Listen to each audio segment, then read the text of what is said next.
The invitation that was never meant for him. The morning sky was a pale gold over the Monaco harbor, and the sea looked like a sheet of polished glass. Dozens of luxury yachts dotted the marina, their metallic hulls gleaming like floating palaces. Some were adorned with gold trim, others with helipads, and all carried the unmistakable aura of excess and privilege. This was not a place where you expected to find humility or kindness. It was a playground for the rich, oil magnates, crypto tycoons, royals, and celebrities who were household names across continents. But among them that day, completely unnoticed, was a man who had changed the world in ways few truly understood. Sundar Pichai. He wasn't wearing a tuxedo or designer shades. His attire was simple: navy chinos, a crisp white shirt, and black loafers. His face, too familiar to be anonymous but too humble to seem important in that crowd, wore a soft smile. He didn't arrive by limousine. He had walked from the nearby hotel. Most assumed he was part of the service crew, maybe a consultant or worse, a last-minute helper. The invitation had come from an anonymous admirer of his work. It had been sent discreetly through a mutual acquaintance with the message, "You belong in this world too." But Sundar hadn't come for the glamour or the cameras. He had come because the message intrigued him. He had come to observe. When he stepped onto the deck of the yacht, Celestia, no one offered a greeting. The hostess, a tall, blonde woman, in a sequined dress and thin heels, gave him a glance, then looked away.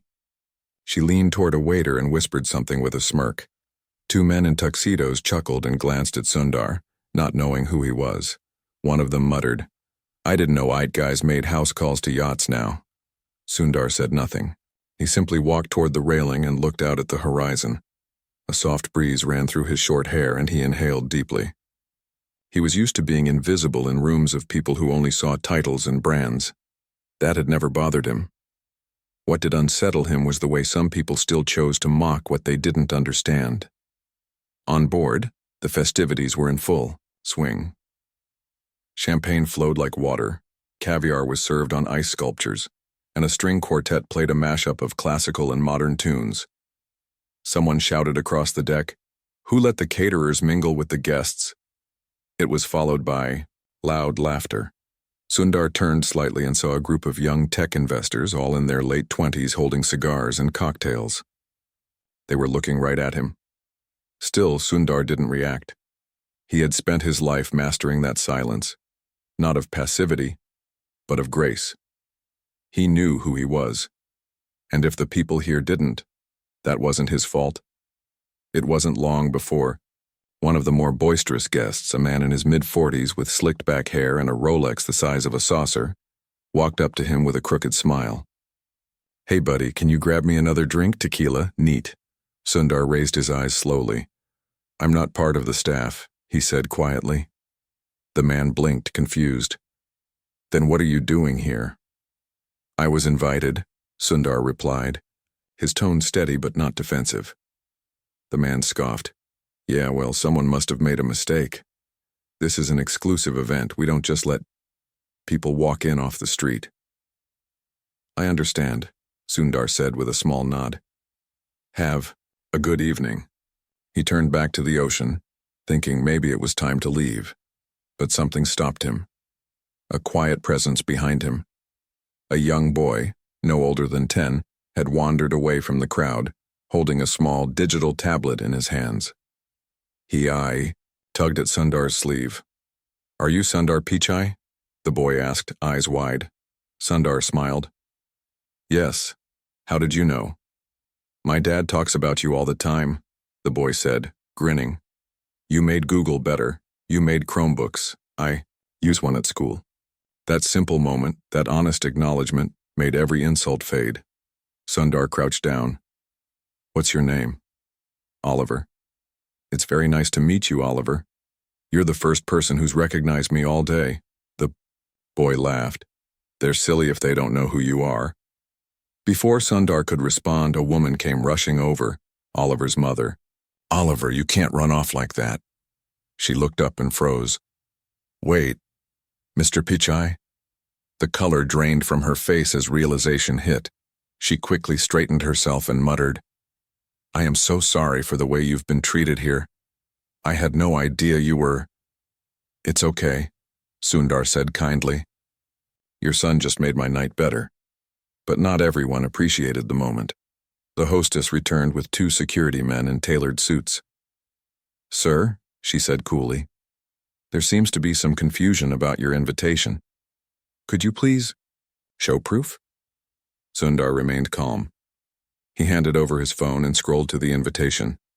Signed by Daniel Kingman, a reclusive billionaire known for funding moonshot ideas.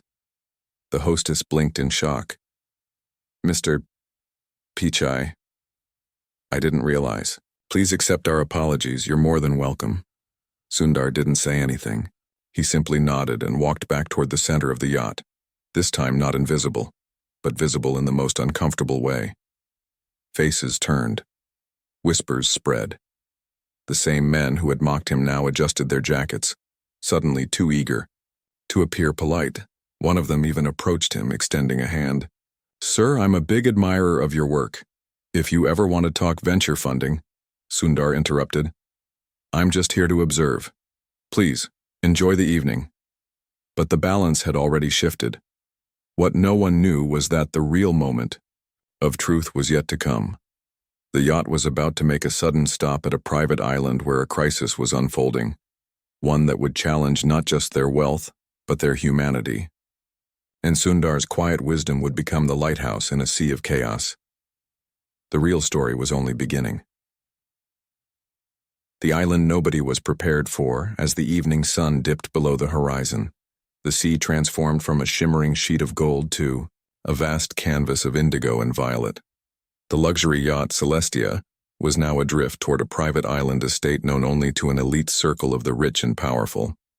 The guests, still abuzz from the earlier awkwardness surrounding Sundar Pichai, had gradually shifted back into their typical roles, flaunting connections, exchanging business cards, and making quiet bets on crypto futures and acquisitions that would never reach the news cycle.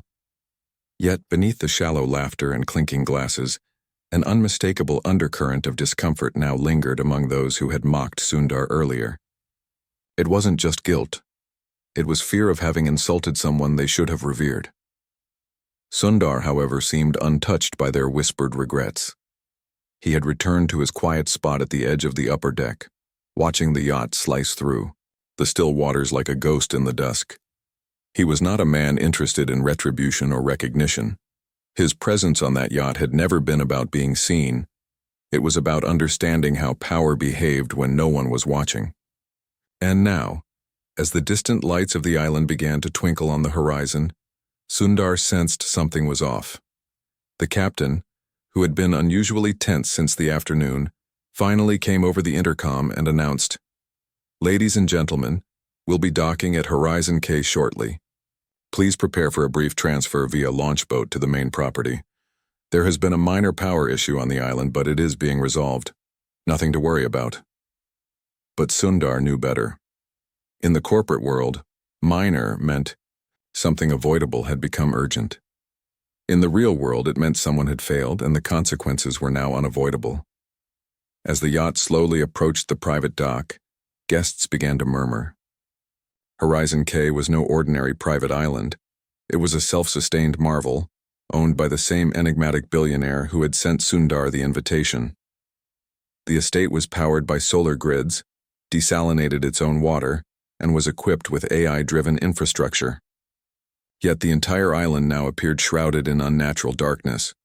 No ambient lighting, no welcome crew, not even a single signal bar on their high-end phones. Something was wrong. Despite the unease, they boarded the launch boats. The crew was unusually silent, their eyes darting nervously toward the coast.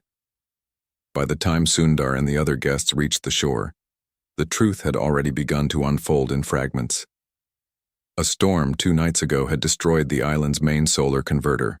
And backup generators, no power, no communication, and with a staff team of over 30 now cut off from the world, some of whom were elderly or on medication, it wasn't just an inconvenience. It was an emergency. The guests stood frozen in their linen suits and sequined gowns, unsure of what to do without the normal scaffolding of service and order. There were no staff with champagne flutes waiting for them, no drivers, no lighted pathways, just a dark mansion in the distance and a half-panicked junior manager from the island's operations team trying to keep his composure. He spoke to the group in a trembling voice. "We've done everything we could, but the storm took out the grid. The batteries are dead. The communication uplink was struck by lightning. Our crew is okay, but some of the staff are dehydrated and need help.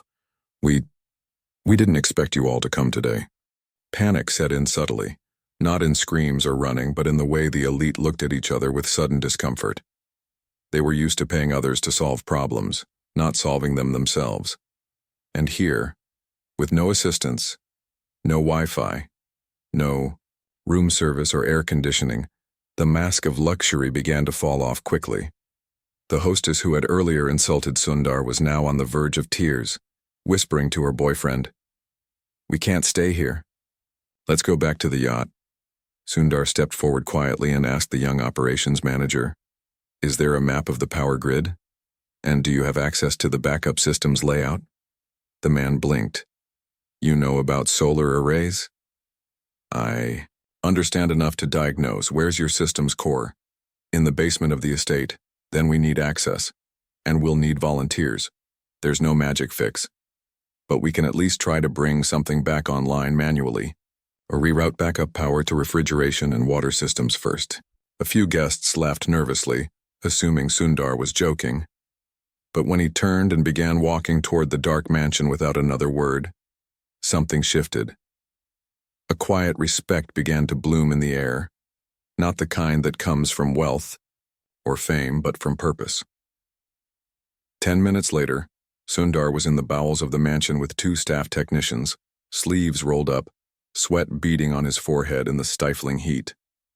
He studied the failed systems, noticed that some of the inverters were still intact, and offered a plan to salvage emergency voltage by creating a manual relay between panels that had survived the storm.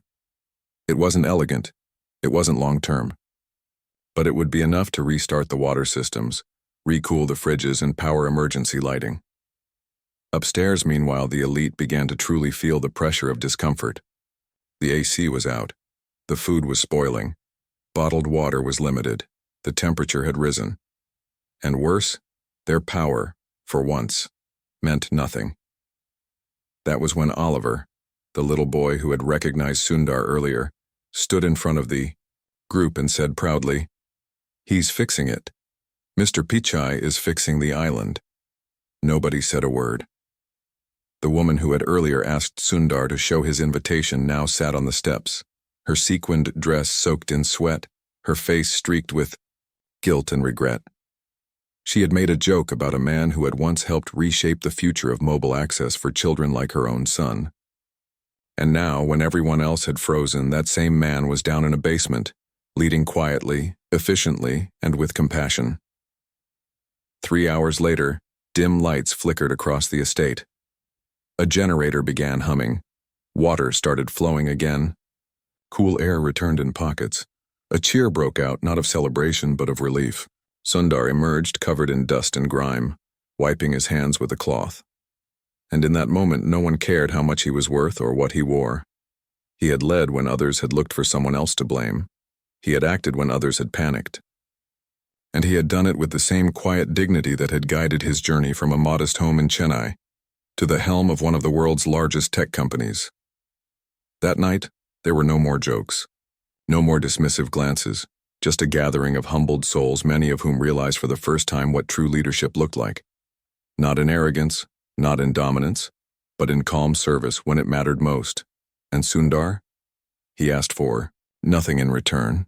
He simply sat by the shore with Oliver, helping the boy build a tiny castle in the sand under the moonlight, as if the entire night had been nothing more than a peaceful evening among strangers. But this was only the beginning.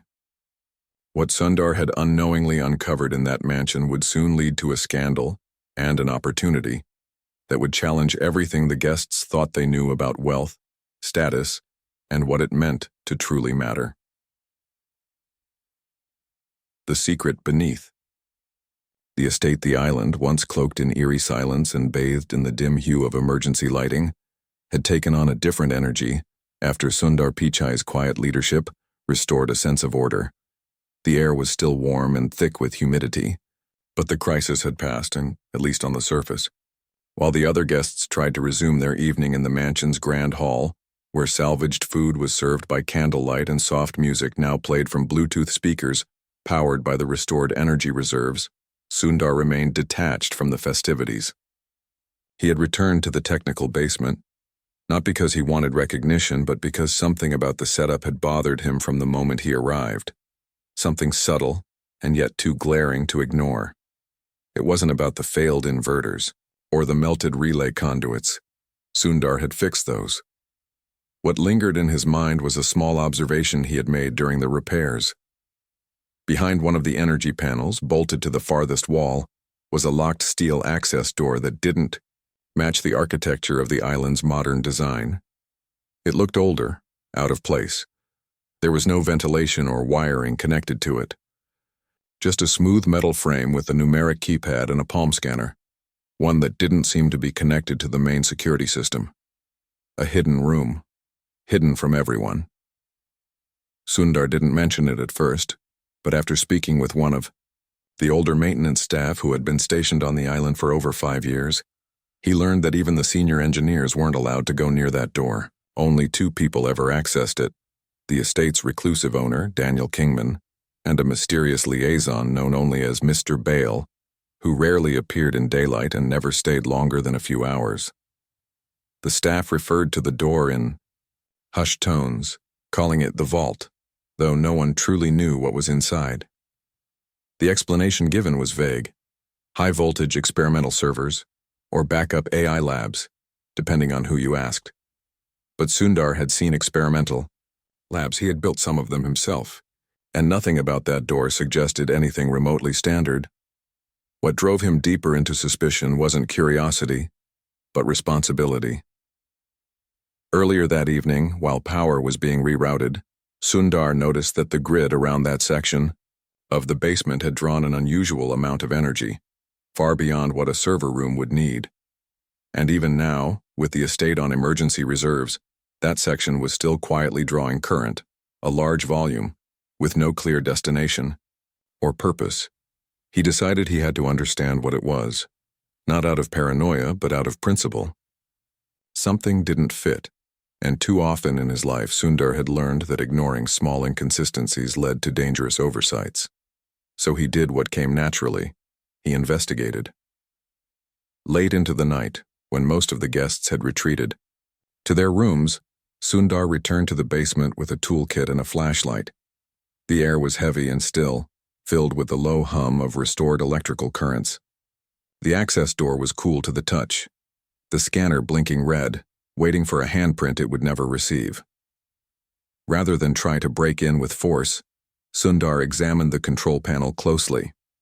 He quickly identified a secondary diagnostic port, hidden beneath the frame. With careful movements, he connected a field bypass device, something he had helped develop years ago for off-grid security testing. Within moments, the scanner disengaged. The door didn't swing open. It hissed. Inside, Sundar was met with a narrow corridor of steel and reinforced glass. It was nothing like the opulence above. The hallway felt sterile, like a bunker. Fluorescent lights flickered on as he walked deeper, his footsteps echoing off the walls. He passed through 2 more security doors, each requiring a code, one of which he deciphered by examining the wear patterns on the keypad. What awaited him at the end of the corridor wasn't a vault of money or documents. It was far more troubling. Inside the room was a vast chamber, cold and dimly lit, housing dozens of advanced biometric pods. Life support chambers unlike anything Sundar had ever seen. Each one contained a person, unconscious, breathing, monitored. Men, women, some elderly, some barely adults. On the walls, large holographic screens displayed streams of data in multiple languages, ranging from medical readings to memory mapping algorithms. It wasn't a lab, it was a hidden research facility, and the people inside weren't employees or volunteers. They were test subjects. Sundar stood frozen for a long moment, unable to fully process what he was seeing. He looked closer at the interfaces. Some of the names on the chambers matched those of missing persons from global news reports. Individuals declared dead or lost at sea. His fingers hovered over one panel, watching as a young woman's memory stream played out in fragmented projections. Scenes from her childhood, moments of trauma, rapidly cycling through a digital filter. It was as if someone, or something, was using their memories, studying their consciousness. Suddenly, a voice broke the silence. "You. We're not supposed to come here, Mr. Pichai." Sundar turned. Standing in the doorway was a tall, pale man in a jet-black suit, clean-shaven, hollow-eyed. "Mr. Bale." "You are a guest?" Bale continued, voice low and oddly calm. "You are not meant to see this part of the island." "What is this?" Sundar asked, stepping between Bale and the pods. "What are you doing to these people?" Bale tilted his head slightly, as though observing Sundar the way a scientist studies an anomaly. "They are being preserved. Their memories hold insights, emotional breakthroughs, pattern behaviors, problem-solving under extreme stress. We are training the next generation of artificial empathy models." "Using kidnapped minds?" Sundar's voice had sharpened. "They volunteered," Bale said coldly. "Or rather, they were chosen. The world doesn't miss the forgotten, Mr. Pichai. But technology remembers them." Sundar felt a slow rage building inside him. He had spent his life building technology to empower, to connect. And here, in the bowels of luxury, it was being used to exploit the most vulnerable for profit masked as progress. "You're going to shut this down," Sundar said firmly. "And if we don't?" Bale asked. Sundar stepped forward. "Then I will make sure the world finds out. You think this place is invisible because it's rich and quiet. But you invited the wrong man to ignore it." Bale smiled faintly. "You're clever, but clever doesn't win against wealth.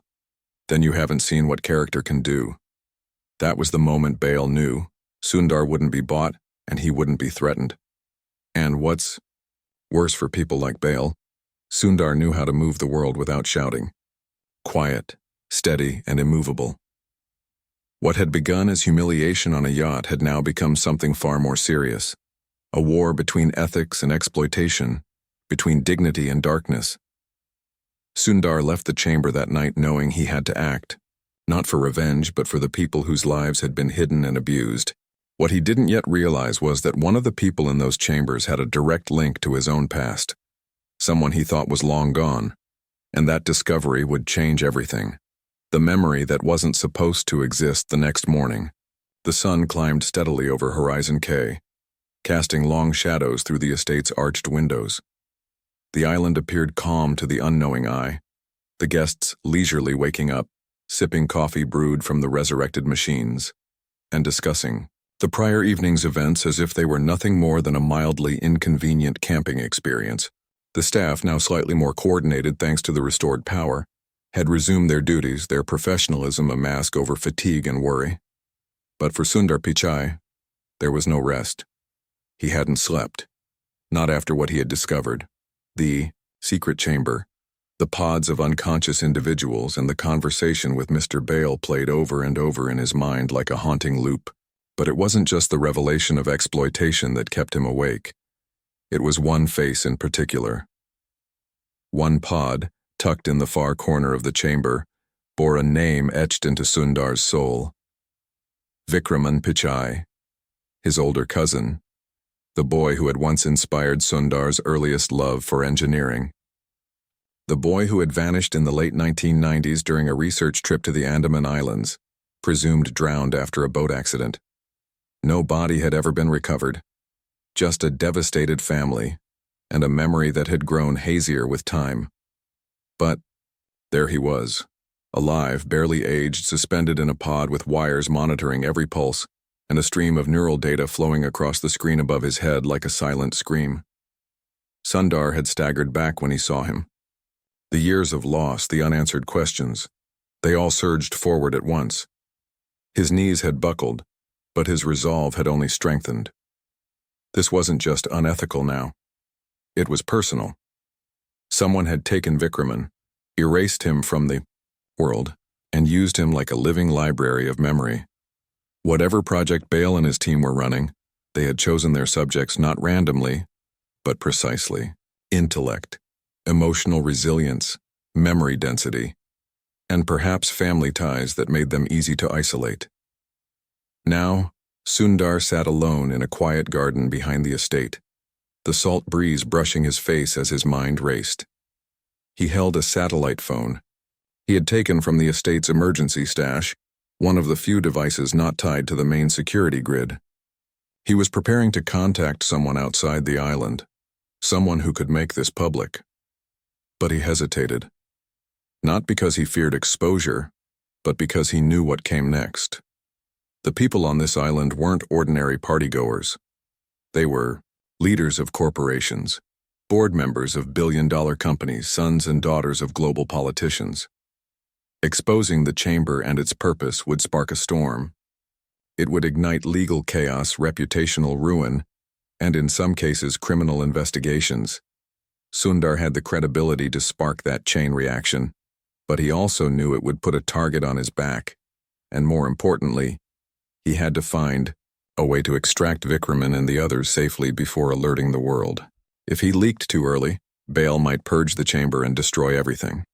That's when Sundar made the most important decision of the entire ordeal, to quietly confront Daniel Kingman himself. Kingman had finally arrived on the island late, that morning via private helicopter, believing the worst of the damage had been managed. He was an imposing man in his early 70s, tall, lean, with eyes like frosted glass, and a voice so composed it barely moved the air. He greeted the guests with an apologetic smile, playing the gracious host to perfection. But when he saw Sundar waiting for him at the estate's library, alone, with arms folded and eyes filled with quiet fire, he knew this wasn't going to be a courtesy visit. "I was told you fixed our little outage," Kingman said calmly, closing the heavy wooden door behind him. Sundar didn't move. "I found your experiment." Kingman sighed and walked to the liquor cabinet, pouring himself a glass of scotch. "Bale told me you might." "Then you also know I won't ignore it," Sundar replied. "I hoped you'd understand it," Kingman said, taking a slow sip. "We're trying to evolve empathy-based intelligence, something that can feel what humans feel, not just process data. That chamber, that work, will redefine how we care for people in hospitals, in therapy, in conflict resolution. Imagine AI that understands grief, not just simulates it." "At what cost?" Sundar asked, voice hardening. "You didn't ask these people, you took them. Some are missing, some were declared dead." "Because they were lost," Kingman said, placing his glass down.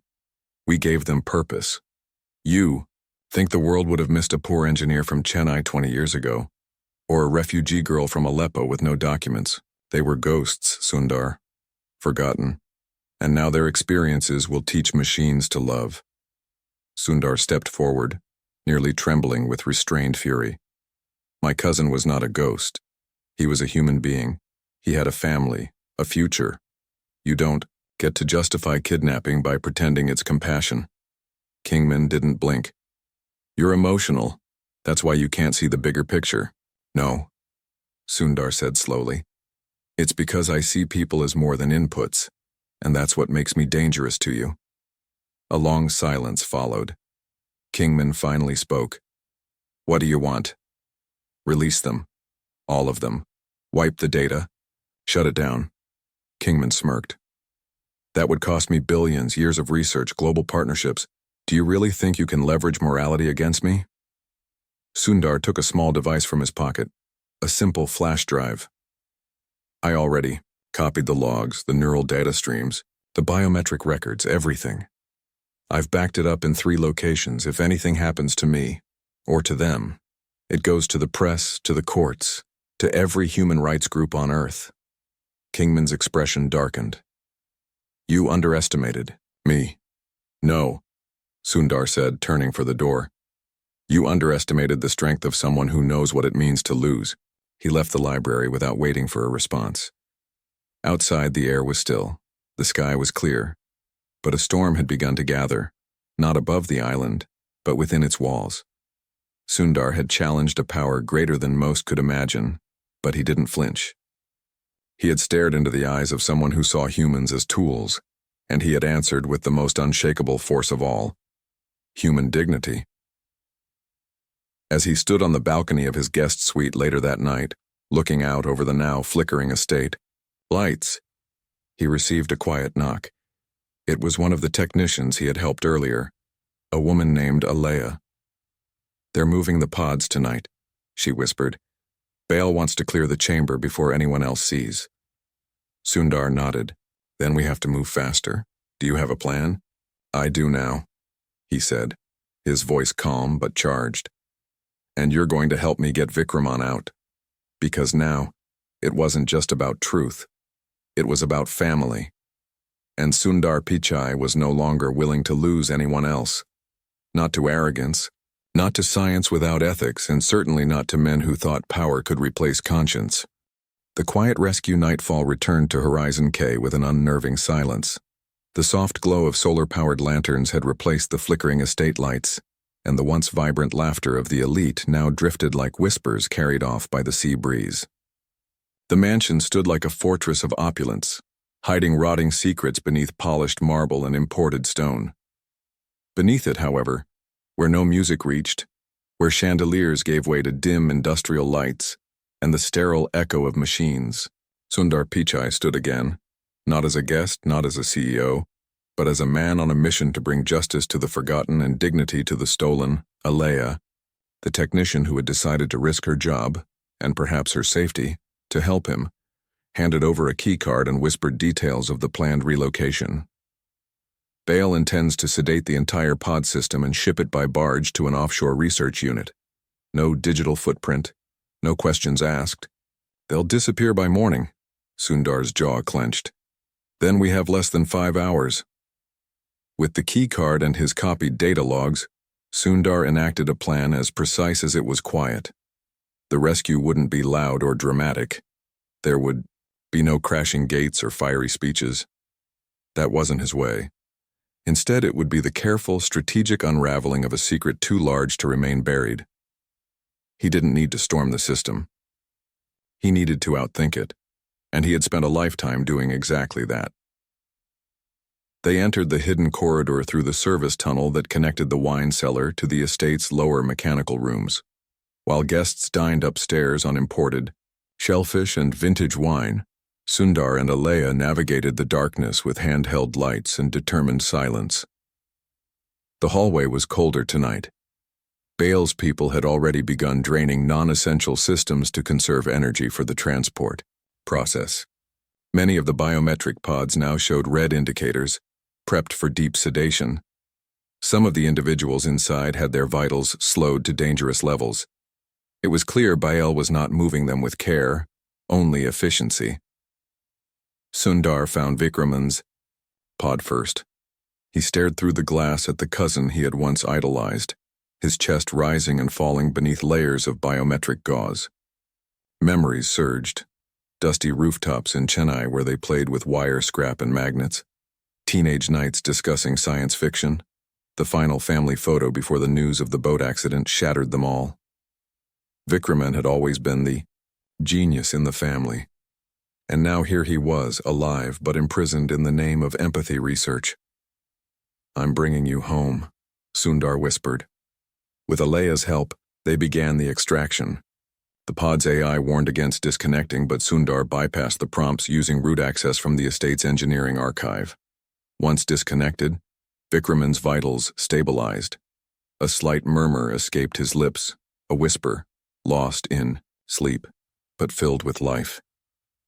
The man had not spoken in over 2 decades, and now he was breathing on his own again. They placed Vikraman on a rolling stretcher, disguising it beneath a linen delivery cover. The other pods, 37 in total, could not be moved so easily, but Sundar had prepared for that. Earlier, he had modified the estate's backup uplink using a remote access patch, enabling a one-way connection to his own off-site servers.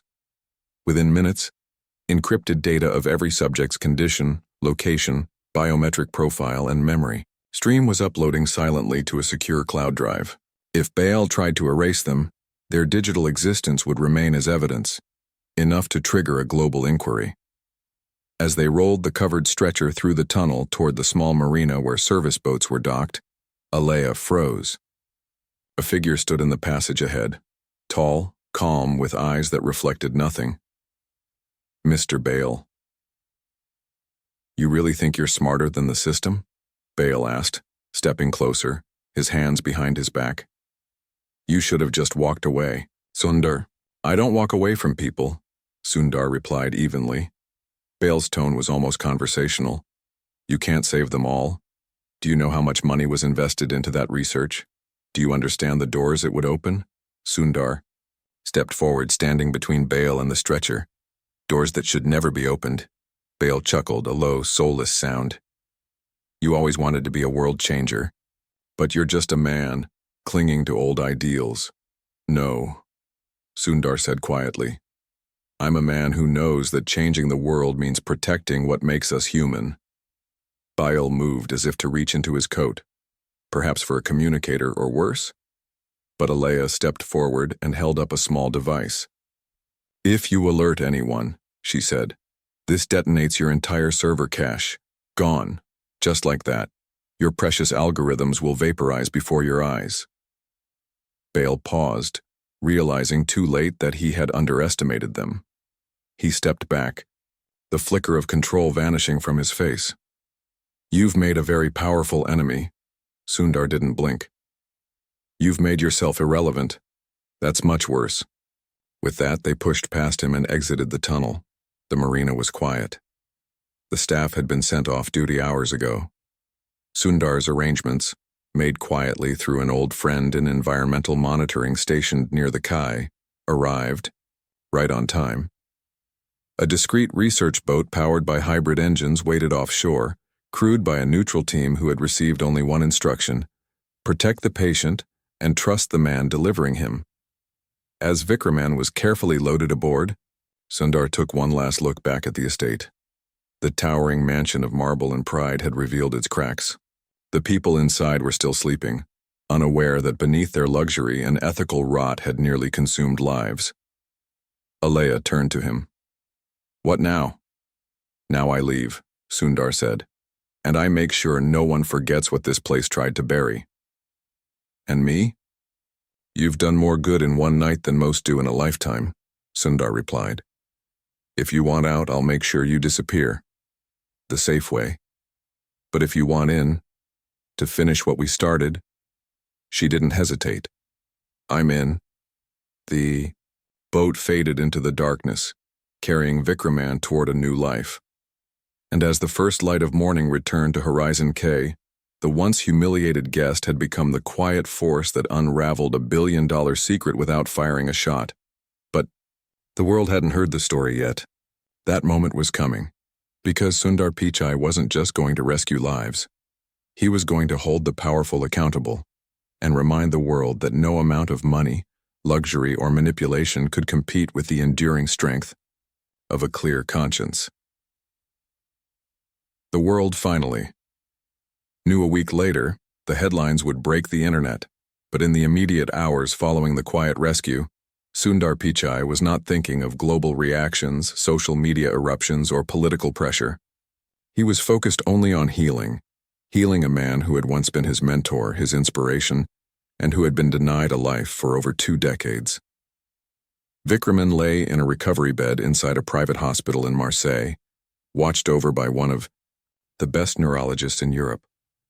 Though still weak and confused, Vikraman had shown the first signs of memory stability. The fog was lifting. The years might never fully return to him, but the world around him was slowly making sense again. And every time Sundar entered the room, Vikraman would blink and offer a faint but unmistakable smile. That was enough. That made everything worth it. In the days that followed the escape from Horizon K, Sundar set into motion a carefully orchestrated disclosure plan, not a bombshell leak but a calculated exposure. With the help of legal contacts, human rights advocates, and global investigative journalists, he assembled a team to protect the survivors' identities while dismantling Kingman and Bale's operation. The digital evidence Sundar had quietly uploaded from the chamber, biometric logs, memory recordings, facial identities cross-matched with missing persons databases, was handed off securely to independent experts who could verify its authenticity. The move was deliberate. He didn't want to be the face of the outrage. He wanted the truth to stand on its own. But try as he might to stay in the background, the world wouldn't let him. The headline that eventually flooded every major platform read, "Tech mogul Sundar Pichai exposes secret human experimentation facility on billionaire's private island." The story had everything the public couldn't look away from: mystery, ethics, corporate corruption, and a quiet hero who had acted when no one else dared. Public reaction was immediate and overwhelming. Hashtags like "Now Pichai rescues the forgotten," "Horizon Truth," and "Silent Hero" trended for days. Global protests erupted, not just against the experiment but against the broader commodification of humanity in the name of progress. Governments called emergency sessions. Human rights organizations demanded accountability.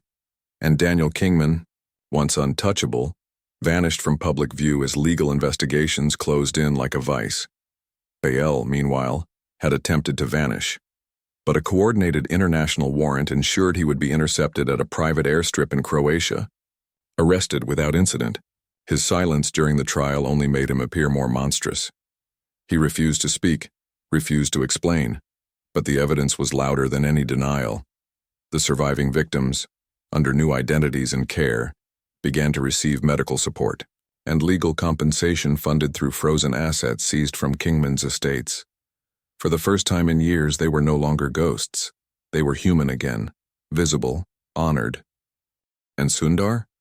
He returned to the world as if nothing had happened. No press conference, no book deal, no viral speech. He simply walked back into his office at Google, nodded to his staff, and resumed the same calm leadership he had always practiced. But his silence only deepened the world's respect. He had shown that leadership wasn't about headlines. It was about doing the right thing, especially when no one was watching, or when everyone was looking the other way. One afternoon, as he sat in the sunlit corner of his office sipping chai, a small envelope arrived. It was hand-delivered with no return address. Inside was a photograph, faded but still vivid. Two boys on a rooftop in Chennai, grinning as they held up a broken radio they had just reassembled from scraps. On the back, written in careful handwriting, were 3 words that brought tears to Sundar's eyes. "You remembered me." It was more than gratitude. It was closure. The world continued to spin. Technologies evolved. Debates raged over ethics and innovation. But one truth had crystallized across every continent, every culture. Sundar Pichai had stood at the intersection of power and morality and had chosen humanity. Quietly, powerfully, unshakably. A month after the news, Storm, a documentary aired globally titled "The Man Who Walked Among Them." It chronicled the events of Horizon K with testimonials from those he had saved. It didn't end with fanfare. It ended with a quote Sundar had quietly given to the director. "You don't need to be loud to be heard. You just need to do the right thing when the world isn't expecting it." The screen faded to black, and in homes across the world, silence followed. The kind of silence filled not with shock but with reflection. It wasn't just a story about a man being humiliated and later recognized. It was a story about the dignity of restraint, the courage to confront hidden injustice, and the rare strength of a man who did not need applause to prove he mattered. Back in Chennai, an old rooftop remained, still dusty, still overlooking a city bursting with life and dreams. And in one small corner of that rooftop, a child sat with wires in his hands, building something strange and beautiful, never knowing that the man who once sat there before him had changed the world by never forgetting where he came from. The legacy he never spoke about. Months had passed since the world had watched Sundar Pichai quietly dismantle one of the most ethically corrupt experiments ever hidden behind luxury walls. The heat of the media had dimmed. The politicians had held their press conferences and moved on. Public outrage had, as it always does, softened into memory. But some stories, the ones rooted in human dignity, sacrifice, and silent courage don't vanish. They endure, passed quietly from voice to voice, not in the headlines but in classrooms, boardrooms, and among families who had once believed no one was watching out for the invisible. Sundar never sought to capitalize on what had happened. He turned down every interview, declined every award, and redirected every monetary offer meant as a gesture of gratitude to a newly established global initiative, the Human Memory Protection Network, an organization designed not only to protect vulnerable people from exploitative neurodata collection, but also to investigate other silent programs operating under the radar of innovation and philanthropy. The initiative grew rapidly, with global chapters across continents, and it became a beacon for whistleblowers, families of the disappeared, and ethical technologists looking for a home to do the right kind of work. Yet for all his actions, Sundar remained unchanged. His demeanor remained gentle, composed, and deeply private. Even among his closest circle, he rarely spoke about what happened at Horizon K. To many, it remained a legendary event, something almost too clean, too noble, to be real. But it had happened. And the people he saved? They hadn't forgotten. Vikraman, now living in a quiet villa in Goa, had started writing again. His recovery was slow but miraculous, aided by intensive therapy and daily reminders of the world he had re-entered. Though much of his past was fragmented, his bond with Sundar had been the one thread that memory had not severed. They spoke weekly, sometimes in science, sometimes in silence, always in understanding. One day, without ceremony, Vikraman sent Sundar a thick envelope. Inside was a manuscript, incomplete, raw, emotional. Its title simply read, "The One Who Waited." It wasn't about Sundar. It was about Vikraman's final thoughts during those years in the chamber, fragmented dreams, fading images of home, and the strange, irrational hope that someone, somewhere, still remembered his name. The manuscript ended not with closure but with a sentence that made Sundar close the file and stare at the sky for a very long time. The world moves fast, but someone will stop for you. That's how you know you matter. Meanwhile, Bale's trial had become one of the most followed global events of the year. His cold silence and refusal to speak only deepened the public's disgust. But the real weight of the trial wasn't in Bale's guilt. It was in the victims' testimonies. Each survivor told their story not with rage, but with clarity. One young man, thought to have died during a refugee crossing years ago, stood in a court full of cameras and said, "I was forgotten. Then someone found me, not because he had to, but because he refused to look away." The judge's closing remarks echoed across the world. Let this not be a chapter about a villain. Let it be a chapter about the man who stood between us, and what we might have become had we ignored our own humanity. But even with justice served, Sundar understood something that most didn't. Exposing darkness isn't the end. It's only the beginning. Darkness adapts. It learns. And it waits for apathy. So he continued to work quietly behind the scenes, creating coalitions, mentoring young engineers about ethical design, and quietly funding projects that prioritized people over profits. One day, at an international ethics summit in Geneva, a young woman, a doctoral student from Sudan, stood to ask a question during a panel on digital responsibility. She spoke nervously but with hope in her voice. "I want to create a technology that doesn't just help people, it protects them. I don't know if that's possible anymore. But if it is, how do we build it?"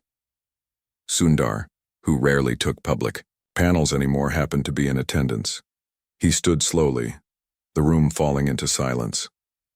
"You start," he said, his voice calm and certain, "by remembering that every line of code, every device, every system, holds someone's story. Inside it, you protect that story like it's your own." There was no applause. Not because the words weren't powerful, but because the room was too still, overwhelmed by the realization that the man speaking had done exactly that. Back in Chennai, the rooftop from their childhood was still there. Vikraman visited it one warm evening, walking slowly with a cane and a soft smile. Children still played there, chasing each other with old plastic bottles and paper kites.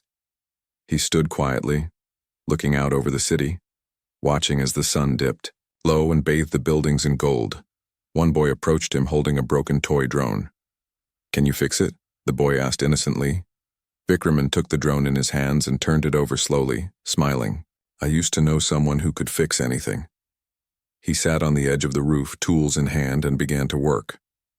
Not because it was his job, not because someone would reward him, but because he remembered what it felt like to be broken. And seen across the world, a story continued, not just of Sundar's courage or Vikraman's survival, but of a legacy that wasn't broadcasted, marketed, or sold. A legacy built in silence on rooftops, in dark rooms, in courtrooms, and in the hearts of people who saw in that story a reminder of what leadership truly means. The humiliation on the luxury yacht had long since faded, but what had begun there had shaken the world. And even more importantly, it had reminded the world that kindness is not weakness, that empathy is not naive, and that sometimes the quietest voice in the room can leave the loudest echo through history.